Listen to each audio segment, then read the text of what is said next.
The Spanish Grand Prix ended like every other race this season, with Max completely dominant. Still, the most significant talking point at the end of the Spanish Grand Prix was not about Max, but about Mercedes, and if the Silver Arrows have finally removed the sandbags, and if they could finally be back on the right track to challenge Red Bull.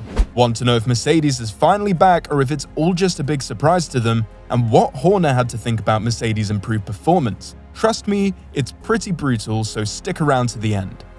Red Bull's Max Verstappen produced a dominant performance to ease to victory at the Spanish Grand Prix as Lewis Hamilton and George Russell completed the podium with an improved Mercedes display. The World Championship leader led from start to finish after topping all 3 practice sessions in qualifying at the Circuit de Barcelona-Catalunya, eventually finishing 25 seconds clear of Hamilton. The victory, which came with additional points as Verstappen set the fastest lap in the final stages, extended his World Championship lead to 53 points over teammate Sergio Perez, who recovered from starting 11th to finish 4th. While they were no match for Verstappen, Mercedes showed massive improvements in their heavily upgraded car, with the W14 clearly the second fastest car on the track as they pulled comfortably clear of Ferrari's Carlos Sainz, who finished 5th. Also unable to match Mercedes was Aston Martin, with Lance Stroll finishing 6th and in front of teammate Fernando Alonso for the first time this season, with the Spaniard 7th after a challenging weekend at his home race. After emerging victorious in Monaco last weekend at a track where Red Bull was expected to face their stiffest challenge of 2023 to date, Verstappen was always expected to be particularly difficult to beat at the more traditional Circuit de Barcelona-Catalunya. Those predictions were proved accurate, as the Dutchman came through the weekend to claim victory with plenty to spare. After the cooling off of the Emilia-Romagna Grand Prix due to flooding in northern Italy earlier this month, Mercedes were left to debut their long-awaited upgrades in Monaco at a unique street circuit, where it was near impossible to assess the changes. As a result, significant anticipation came to Barcelona regarding how the W14 would perform after the team abandoned its zero-side pod concept and added a new floor, rear suspension, and diffuser. It had been unclear until Sunday exactly how much progress had been made. Still, the results brought exactly what Hamilton had been hoping for after the frustration of the early season when he admitted to counting the days until the upgrades. Starting from 4th, Hamilton passed Lando Norris for 3rd into the first corner, but then faced a moment of major jeopardy as the McLaren made contact with the rear of the Mercedes, which had slowed to avoid a collision with Sainz in front. Fortunately for Hamilton, Norris came off worse, with front wing damage forcing the McLaren to pit and dropping him to last, instantly undoing a brilliant qualifying performance. Regarding his contact with Hamilton, he felt it was simply a case of bad luck on the first lap. "I didn't see that the Red Bull went off ahead of me, and because of that I thought there would be a normal pace around him too, and everyone just checked up massively," Norris explained to Sky Sports F1. "So, just unlucky in my opinion. Maybe I'm wrong, but just misjudgment from my part because I couldn't see the car ahead had gone off, so unlucky, I think." Hamilton appeared momentarily unsettled and was overtaken by Stroll behind him, but reassured there was no damage to his car, he retook the place and set about catching Sainz. It was ultimately a non-contest, with Hamilton easing past Sainz on lap 28 before enjoying a comfortable second half of the race to claim just his second podium of the season. "Mega job, guys, mega job," Lewis Hamilton enthusiastically shouted down the team radio as race engineer Pete Bonington told him he had finished second place in Sunday's Spanish Grand Prix and earned the accolade of Driver of the Day.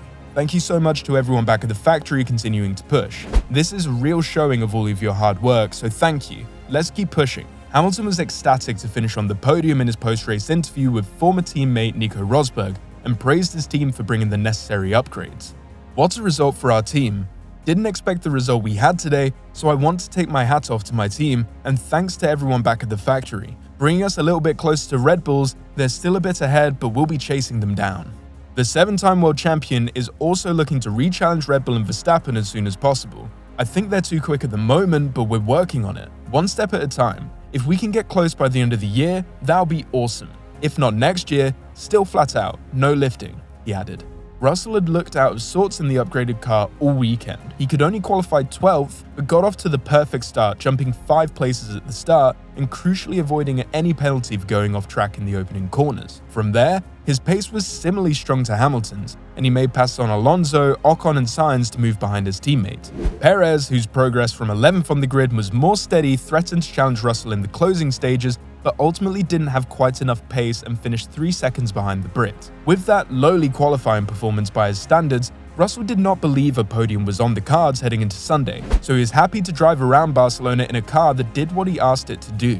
No, to be honest, but I definitely had confidence we could move forward, he admitted when he asked if a podium was on his to-do list when he woke up on Sunday morning. The race pace was really strong this weekend with these new upgrades. I was very disappointed last night with the qualifying results, but I think it's proof that you just need to keep on believing, and today was a new day, new opportunities. We went out there, ticked all the boxes, the car was fast with good overtakes and a really enjoyable race. We can't lie, the resurgence of Mercedes is great for the sport as it offers a small hope that someone can possibly challenge Red Bull and make it interesting, as right now, Max's complete dominance is not great to watch. That is, unless you're a Red Bull fan, but I think even they would welcome a challenge right now. With all the noise about Mercedes ditching the side pods, is it really this that's making the difference, or is it something else?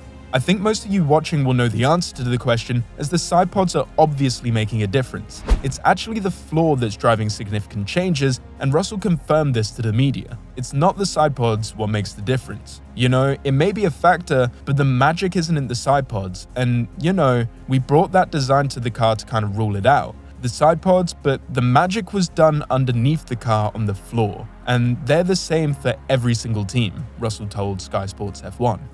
I don't think this was any secret as to why the Mercedes were much quicker after the Red Bull flaw was exposed in Monaco. You best believe they are analyzing the images to get the best possible combination between their design and the RB19s, but all this excitement needs to be calmed, and one man to point this out is Horner, with the Red Bull team principal rightly bursting the Mercedes excitement bubble, quickly noting that Mercedes was still far off the pace. Well, it was still 23 seconds behind at the end of the race.